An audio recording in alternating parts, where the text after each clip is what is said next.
Hello everyone, Chicken Puck here. Hope you had a great weekend. Today we're going to be looking at a very kind of strange idea of a quantum history state. Now this is very useful in adiabatic quantum computing. What we're going to prove is that quantum history states are orthonormal, and we're going to use clock states.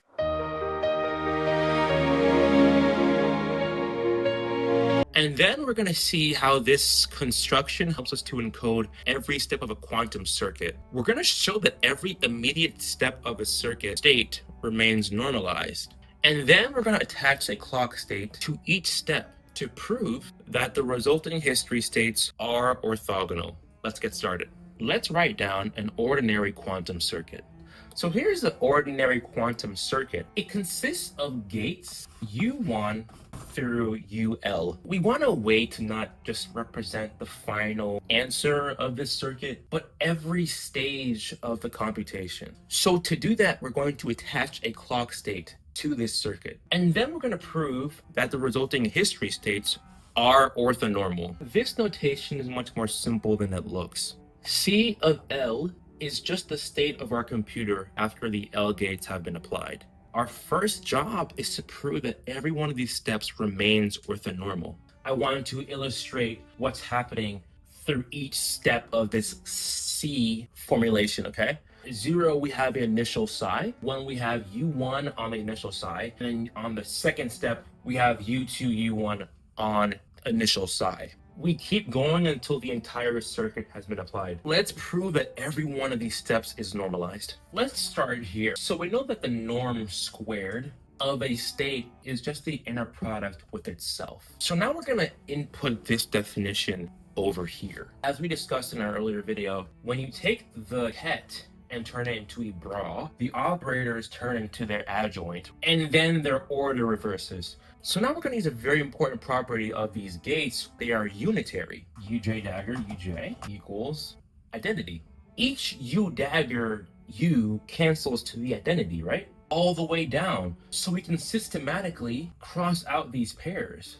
Hence, we get the inner product of psi initial equals to 1. Because the initial state was normalized, the inner product here is 1. Therefore, C of L equals 1. So you might ask, what is the point of all this? Nothing mysterious is happening here. The unitary gates will preserve normalization. Every snapshot of our computation is a valid normalized quantum state. Think of it like a checker that knows that every step is going to work out. It's going to be a valid normalized quantum state. So now we're going to introduce another quantum register that's job is to tell us simply where we are in the computation. So x of 0, x of 1 through x of L. It would follow this structure, so on and so forth. As the computation advances, the clock advances with it. Because these are different computational basis states, they are orthogonal. And I have written that definition here. This inner product will be the delta. So if L equals M, we get 1. If L does not equals M, we get 0. Now we're going to build the history states. So now we combine the two ideas we had before. This state tells us what the computer is doing. And then this state tells us when in the computation is it doing it. Together they give us this state, which is one snapshot of the computation. Now we want to prove that two different snapshots are orthogonal. So I've written gamma of L and then gamma of M. And then we're going to input our earlier formulation into each of these. I've written our earlier formulation for each of these gamma states. And then we're going to see what happens. So as you know that the inner product of tensor products factor, as you can see here, we've basically taken out these C states here. And then we have the X states here. We've factored it.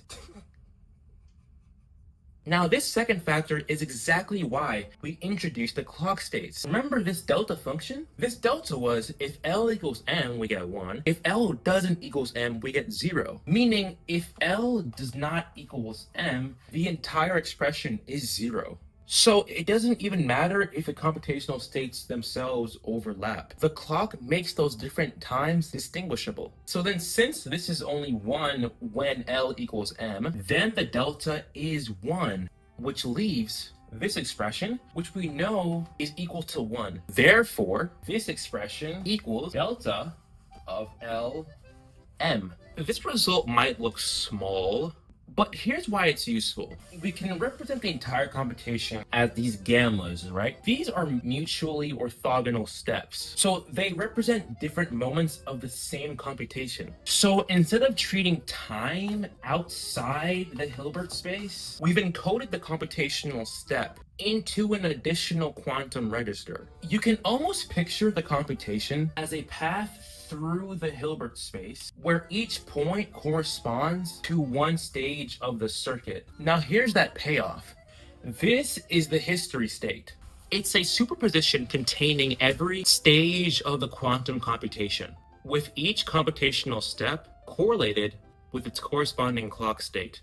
And this is where the connection to adiabatic quantum computing comes in. The next construction builds Hamiltonians, which enforce the valid clock states and the valid inputs and the valid propagation from one computational step to the next. Ultimately, the computational history can be encoded into the ground structure of the Hamiltonian. So this tiny orthogonality proof is one of the mathematical pieces that lets us translate a gate-based quantum computation into a Hamiltonian description.